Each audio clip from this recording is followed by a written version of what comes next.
Mbote bandeko, mbote mingi na bino banso. Bonjour à tous, bonsoir. Bao Barolanda Biso na katia chronique de Cachot.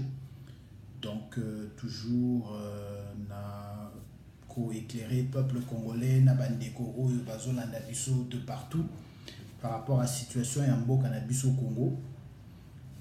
Na cadre chronique de Cachot, tout ça toujours na Cachot azo pundana sur le plan technique.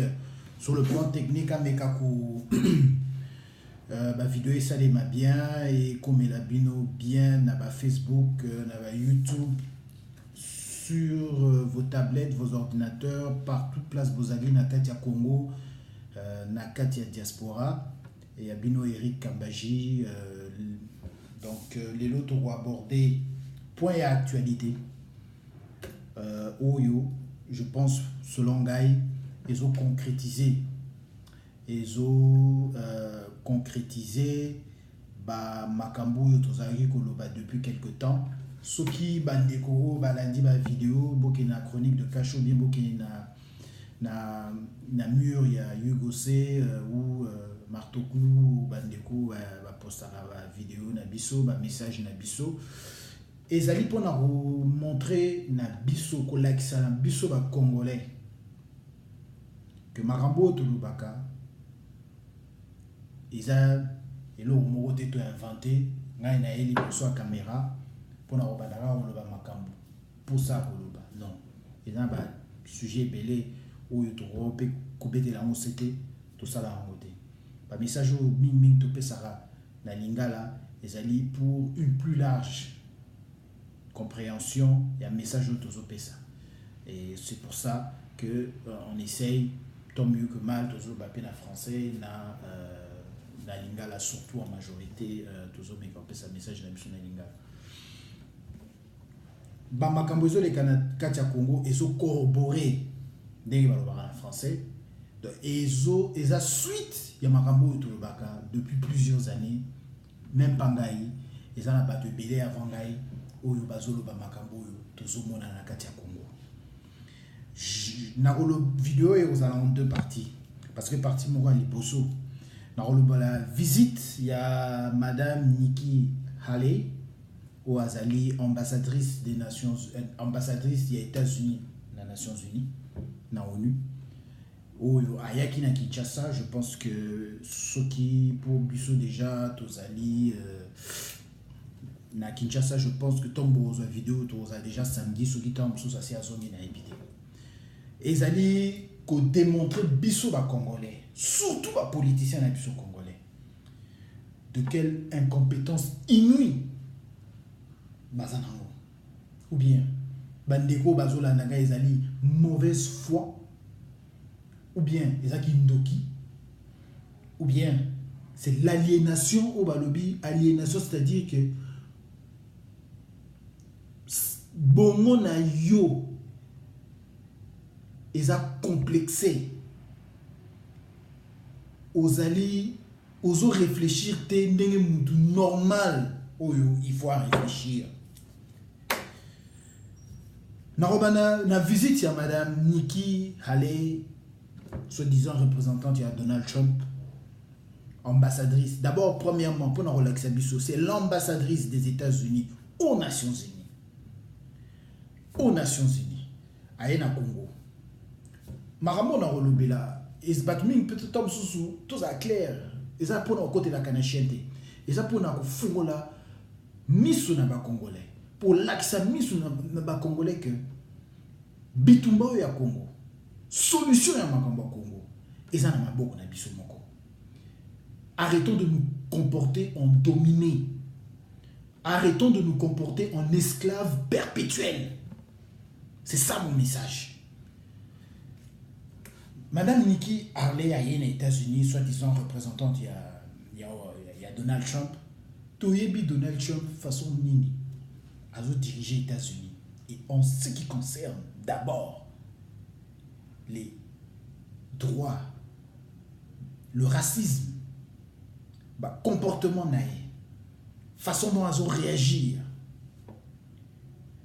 on voit comment même les États-Unis, gérer les États-Unis. Madame Niki allait à Kinshasa. Aïe, d'abord pour envoyer Bisabiso, avant Aya, soi-disant sa carton rouge, Aïe déjà à Zoloba. Mais non, il y a 2 pays africains où Bazoka appuie les États-Unis à travers la mission de la paix, à travers Mbongo pour l'organisation des élections. Et Bazomona changement. Mon Dieu, n'a habité Madame Miniki allait le mensonge qui se transforme en vérité. Donc, cette dame-là, elle va à Kinshasa pour nous dire que elle ne sait pas pourquoi le Congo, la RDC, n'évolue pas, n'arrive pas à sortir de la crise. Elle ne le sait pas.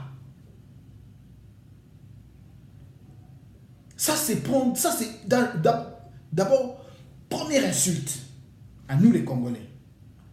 À Finibiso Oyaliboso et Zawana. Deuxièmement, à ce ça dit que ailleurs pour un message il y a Donald Trump que non, Donald Trump a intransigeant en ce qui concerne le respect des droits de l'homme. Mais c'est grave. Tous les Ndeko aux États-Unis, Vieux Jacques Matanda, Kouloutou Missezuel, Gino Will, Baza Ebele Koutou Naro Cité Kombote, Bazali Wana Kope, Prof Yalengi, Bazali Wana Tomo Boutou. Pourquoi?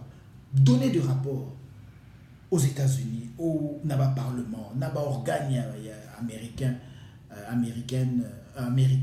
sur la violation des droits de l'homme au Congo. Et de cela depuis plus de 15 ans. Mais elle vient nous dire Donald Trump est passé. Mais Donald Trump peut devenir président des États-Unis aujourd'hui. Et là, comment ils ont changé la politique étrangère, il y a États-Unis. Ça, rien ne va changer. Et bien, des bisous congolais, il faut te comprendre. Est-ce que tu vas continuer à se comporter comme esclave? L'esclavage est fini. Mais problème n'a biso c'est quoi ça? Esclavage mental. Tout longwana boumbu na katia mutu na biso. Que tout le monde est à Facebook. Bandeko ebele. Mais n'a habité bandeko. Ba sepeli. Oh, moi si on a aye popé ça message na Kabila Kende. Aye na ba soda. Mais bandeko, ceux qui besoin informé. Moi si on a aye na ba soda pour na nini. Bomi tuna. Aye na ba soda pour na olonga Kabila. Aye na soda kenki ngakati pa ba soda na ba koti bazuika Kabila beko bakenae. Mais on est en train de rêver debout. Mais bandeko boza sortez bobima na katia ba ndoto boza na kati na mo. Mais o isa somo na mawa komona batu mususu ozomona ki azokoma biloko ndenge wana et non sona eza pona support oyo bazopesa na Fachi. Oh my God. Pour nous relaxer ça que oh Fachi ezali ba fanatique. Oyo basala ka biloko wana na Facebook pour entraîner batu. Pour drainer batu na kati ya erreur, na kati ya fanatisme. Na kati esclavage au bango baza na kati. Et amener tout le monde dans cet état d'esprit là. Ah oui, makambo droit de l'homme et bandi lelo na kati ya Congo. Donald Trump. Mais non qu'on respecte makambo droit de l'homme na kati ya États-Unis. Tous mon attitude na comportement na vis-à-vis de ce qui concerne les droits de l'homme, la liberté d'expression. Tout le monde a un joueur américain, oyo bazwaki genou moko ba tchena na likolo pona ko lakisa racisme aux États-Unis. Et on a vu le comportement de Donald Trump vis-à-vis de ça. Ba Ku Klux Klan, ba mindele ou ba suprématie mindele. Ba komi ko manifester na banzela na États-Unis, ko provoquer ba noir, ba bomi jeune dame moko na voiture. Ou ba ko manifester contre ba Ku Klux Klan. To moni réaction ya Donald Trump vis-à-vis de cette situation là. Et puis sur les Congolais, nous allons continuer à nous mentir à nous-mêmes. Tous mis cause à biso moko que moi si wana aoya ko sunga biso. On est en train de se mentir. On est en train de se mentir. Tous mis cause to lingi ko mi cause à biso moko na bo pété nyonso. Je veux parler de nazo lo bela likambo pour na nini bandeko bazolanda ngai parce que nazo lobela likambo po ya nini visite ya mwasi wana elongola biso te na nzela oyo tozali na kati na yango ya ko buter pouvoir ya occupation libanda parce que ba responsable numéro 1 ya makambo ezo salema na kati ya Congo eza bato baza awa ba canadien ba américain.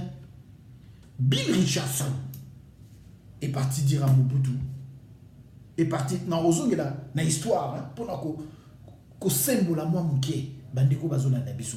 Bill Richardson, ayaki na Kinshasa, akena Guadeloupe, ayepsi Mobutu tala, ba témoignage des alliés, ba ngwanda ba comment on a ba livre, ba témoignage des alliés, oui ça Mobutu. En tout cas, tout ça sous la besoin à ôter, à katia pouvoir. Bon, tu trouver une alternative sous. Mais tant que Bill Richardson a yaki koyebisa Mobutu Makambwana, c'est parce qu'il y avait déjà un plan en marche. Et plan on est zalaki nini. Et ça makambo tozomona lelo depuis plus de 20 ans. Bandeko nangai. Depuis plus de 20 ans. Depuis que Bill Richardson a yaki koyebisa Mobutu Makambo. Donc tokoki kotike la ba américain ti, ba canadien ti, ba belge ti. Bayako ko yebisa biso. Qu'est-ce que nous devons faire pour nous prendre en charge par rapport à notre destin, à notre avenir? À moins que ndenge ba congolais mususu bazali ebele, bandeko ba congolais mususu bandimi bazana na bango ba lumbu, ba esclave. To moni ming bazo benga biso abi oh non. États-Unis a super puissance. Il y a les dominés et les dominants. Oh my God. Langage moko qui me font vomir. Ce sont des langages qui me font vomir. Les Américains se comporter en esclaves, en dominés, en dominants, en je ne sais pas. Bissot, on n'a pas le choix que de se dominer. Ah bon? Mais, bandeko bazola nangai. Dans ce cas-là, pona nini bandeko mususu bato bazolo bango na ebi ke bato ba obenga bazolo bango eza po bazo supporter ba Félix Tshisekedi na ba makambo ba yeko sala na mwasi wana ba ko ne ba ki okutana na mwasi wana. Mais ce qui vous a dominé c'est que eloko nini ozo kindi ko sala politique comme opposant to po bango mutu ba cheka bila wana. Mais c'est que élection nini obino bozoluka po bozat ba dominer. Yamona nazo senga bandeko. Tout le monde état d'esprit wana. La lutte que on est en train de mener, lutte au tozo bundalelo, c'est d'abord mental. Batu mingi bazo minbenga ba combattant. Mais na katia mitu na bango, baza toujours complexé na mindele. Baza toujours aliéné, ceux qui mundela yé, ceux qui mundela lobby likambu. Ah, lisouki. Combien de fois tout le monde na Facebook Batumsus non cité va comme on a bangoté. Oh bon, on y est décidé. Nani Obama. Oh Obama lobby, Kabila Rokende. Obama a décidé, Kabila va partir. Mais combien de fois oh, Obama c'est un lobby, c'est pas la décision. Kabila Rokende.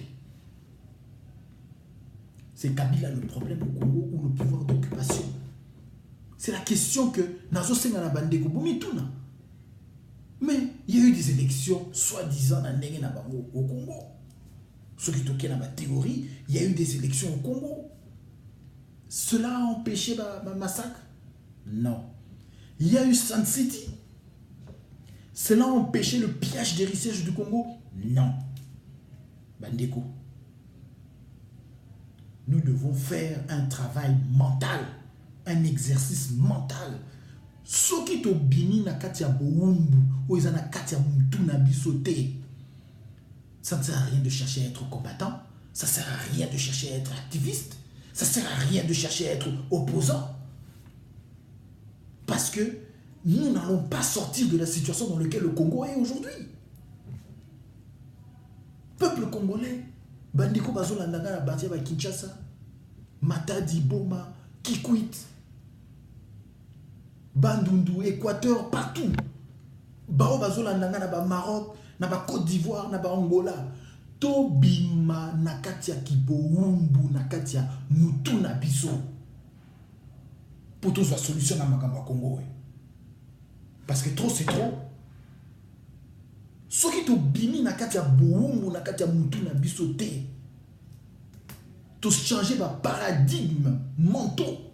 Ndenge ba lobaka na français, les paradigmes mentaux. C'est-à-dire que basiba mesenisi biso na mutu na biso que Mundele aza somo. Donc ce qui ba meseni biso na bon lokuta et tokoki ko bima na kati ya makambo toza na ngote. Ce qui to bimi na kati ya bombo na biso te. Bondi milangai. Et parmi les esclaves numéro 1 tozo mona wana, eza ba to moni na mwasi wana. Opposant autonome de la délégation de l'opposition. Nazoyelis makamwasiona azoloba batubazo ganga tout le monde Martin Fayulu un autre aliéné. Martin Fayulu azam tumoko il m'a beaucoup déçu tant na monaki quand même moi volonté azalaka na mona 2015. Je me t'ai dit que bon voilà un leader ou à bousculer ma cambo. Mais mawa. Bon, Martin Fayulu, un être esclave. Vraiment, mawa. N'a même pas élorni dans le sur lui. Martin Fayulu Azoloba, qui a introduire que Bango Balingi n'a qu'à dire rassemblement. Une transition, Kabila il faut akende. Kabila il faut akende. Bango message au baropé ça ce qui madame Niki wana que Kabila il faut akende. Et il faut pas se plier le peuple ce qui Kabila qui était le 31 décembre 2018 et 2017 et le peuple doit se prendre en charge, appliquer l'article 64. Le même discours au Bazara n'a passé. Le même discours Bazara n'a passé. Tout le monde a discours, tout le monde a vu Moubaki. Na ba vidéo tout bazolandanga ba vidéo a vu Moubaki. Na ba matinée politique. Il a aucun dé. Nous voulons faire mais tout ça na makambo théâtre de chez nous. Tout ça na makambo groupe Salongo. Tout ça na makambo tout ça na kati ya groupe ya théâtre ya Caleb na évité. Tout ça sont makambo Congo au sérieux alors que ce sont des choses très sérieuses. L'avenir de tout un peuple dont on est en train de parler. Voilà des aventuriers comme les Martin Fayulu. Des aventuriers. Ils doivent partir. Ils sortent de la réunion. Ils sortent de la réunion avec la dame. Ils sortent de la réunion. Moi, si on a ABC Bango, clairement. Clairement. Donc, vraiment. Donc, quand j'ai dit, ce qui m'a dit dans la vidéo précédente, j'ai dit que les États-Unis, Baloki, Oya Congo, Basosala qui Congo est dans une situation où Baso considérer Congo, Mbokanabiso Congo, n'a peuple congolais comme une plantation d'esclaves. Je ne sais pas si les gens comprennent ce que je veux dire par là. Ils considèrent le Congo comme une plantation d'esclaves, où il y a des esclaves qui ne doivent obéir qu'à l'ordre du maître. C'est ce que nous voyons. Nathan Labino rapidement, mais Nicki Minaj dit, Nicki Minaj, Nicki allait, bah ouais, Nicki allait à Zoloba. Bon, nako benge pe Nicki Minaj, pour y aller pour ça il a mis sur la comédie. Na benge ka Nicki Minaj à l'obiawa. Donc, aye ko ça va politicien boy, aye ko ça biso boy, pas politicien congolais. Pour la bango, olé ndenge senko ceux qui aventure wana Seni baloba ke no ba organiser l'élection en 2019 ba musu ba lingi ki élection ça les en décembre awa na ba faisabilité na ba crise nyonso na ba instabilité nyonso na ba déplacer nyonso bazana kati ya Congo plus de 4 millions ba organiser l'élection en décembre pourquoi celui bango ba pesi bango pour ça na habité bon ba organiser moi si on a si bon non biso to yego ebisabino bon organiser l'élection en 2018. Voilà. Elle vient, elle dit. Et puis, elle dit que le Azoloba il faut dissocier l'élection présidentielle des scrutins législatifs provinciaux de la sorte que l'élection présidentielle pourra se tenir en 2018. D'abord, c'est une gifle à tous ces politiciens-là. Tous, c'est une gifle.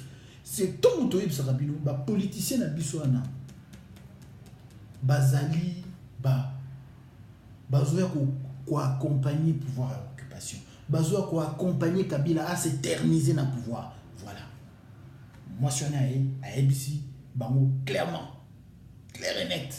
Tout qui m'a ramené sur Bolobi, respect des droits de l'homme, Mani, elle vient, elle dit ça. Bon, Balamoko, ce que Oya Lobby, ils ont lancé des marches pour nous un troisième dialogue. Tant que nous avons le ok. Tous ceux qui nous manquent un troisième dialogue. Bazo préparé Batou Malem. Peuple congolais, Bandeko Bazana diaspora. Bandeko bazana Congo nasi na lobby bandeko ebele basi na ba lobby tocha elikia na libération mboka na biso na kati ya maboko politicien te parce que la plupart des politiciens congolais baza ba aliénés baza ba esclaves mental. Voilà, moi si on a aye déjà un agenda bien précis. Akuta ina Kabila. Bino kantia ibisi Kabila nini? Ibisi Kabila nini po bato ba osala ke Kabila zalawana. Bango wana. Tuzo kende musika. Bato bazolinga ke Kabila zalawana. Bango wana. Nyoso neza no kaka distraction. Alors que le peuple souffre dans son fort intérieur. Les gens sont massacrés. Mais Martin Fayulu, John Numbi, Francis Kalombo, Olivier Kamitatu. Mais, opposons au Bazawana. Mais si vous êtes sérieux, bino murubu bananon ko démissionner dans l'institution en net. Ceux qui vous êtes sérieux, net Martin Fayulu, ceux qui vous êtes sérieux, vous êtes Kabila. Mais yo bananon ko respecter mandat de EPC si la qui. Ceux qui toquent na logique ou bino bozo kene nango. Pour na ngai nazo kene na logique on a été parce que na na kati logique que le Congo est en situation d'occupation. Donc pour moi les institutions au Izawana ça n'a aucune valeur parce que c'est l'occupation qui domine au Congo. Mais ce qui te l'a dit dans la logique n'a bino que le Congo n'est pas occupé. Mais quelqu'un qui a brisé un mandat, toute cette cour là, toute cette bandeko union sur bazana kati y a assemblée, ce qui est assemblée nationale, Sénat na bango, toutes ces histoires là. Mais Martin Fayulu, ceux qui sont sérieux, tous les opposants, ça va député. Aventurier Moussous Neti, Kovo Ingila, Martin Fayulu, Baza tellement ébélé. Bon, n'a sauté. Mais bon, on a démissionné. Bino Morono, Bima la institution, bon, on a démissionné. Prêchez par l'exemple. Comment pouvez-vous demander à quelqu'un? Bino Moro, vous prêchez même pas par l'exemple. Vous continuez à foutre à Bino, perdième. Vous continuez à vous vendre. Je comprends que vous en avez besoin financier. Vous en avez besoin de lier sa famille à Bino. Je comprends. Mais, alors, ce qui, beaucoup, ça, beaucoup, parce que, les amis, vous en avez faiblesse, mon coboy. Vous en avez faiblesse. C'est-à-dire que, vous avez un mouton à Akende, mais l'institution, oyo, ezalaki que élection seulement qui va voter qui va parlement. Sénat depuis 2006, depuis 2006, Kengwado Nazawan, président Sénat. Donc, au lieu de senga nanu ke bolo bananu ke no biso to bimi na l'institution. Tout. Ngai nazaki député na bimi. Nous exigeons ceci, cela. Vous avez la faiblesse. Moko boye. Vous êtes faillible, vous êtes faible. Parce que vous-même, vous ne prêchez même pas par l'exemple. Je vais revenir à la Senko. On nous parle ici de l'accord de la Saint-Sylvestre. Des aventures politiques. Aventure. Oyo. Comme à cadre, accord et à Saint-Sylvestre. Au même niveau que la Constitution. C'est grave. Je ne sais pas, je ne suis pas un constitutionnaliste, mais je trouve que déjà, c'est grave. Donc, c'est-à-dire que l'accord de la Saint-Sylvestre a eu une prédominance dans l'accord à Saint-Sylvestre et qui l'icolo et la Constitution pour nous permettre que Kabila a ça glissement naïe pouvoir et occupation Mubimba Yozanakati à Congo sur le plan politique et ça glissement nango bandeko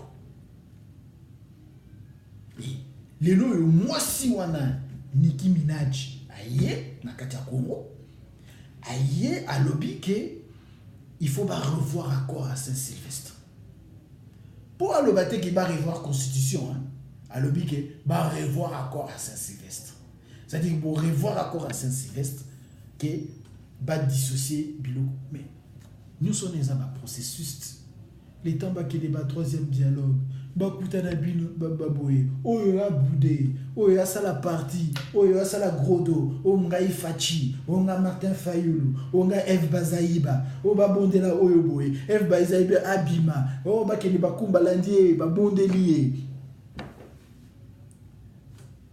On va se retrouver élection et vous savez en 2018 toujours des informations Lokia Congo et des informations dans ce pays dans raison et l'amour plus tard Balingi Kabila va dans le pouvoir jusqu'au moins 2030 pour mener à bien projet ya mabé projet ya kindoki au bazana pour na katia pour na mboka na biso Congo biso ba congolais bandeko bazolanda ngai tolongwa na boumbu ba sentiment tolongwa na sentiment ba fanatisme inutile ils ont même la biso nulle part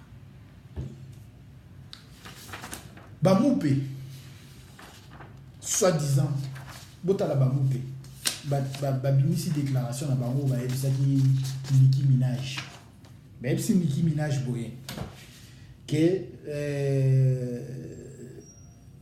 avec 7 recommandations, non, qui n'a pas 7 recommandations. Première recommandation, aider le peuple congolais à faire aboutir le processus électoral dans un délai convenable, acceptable pour toutes les parties prenantes. Pour toutes les parties prenantes.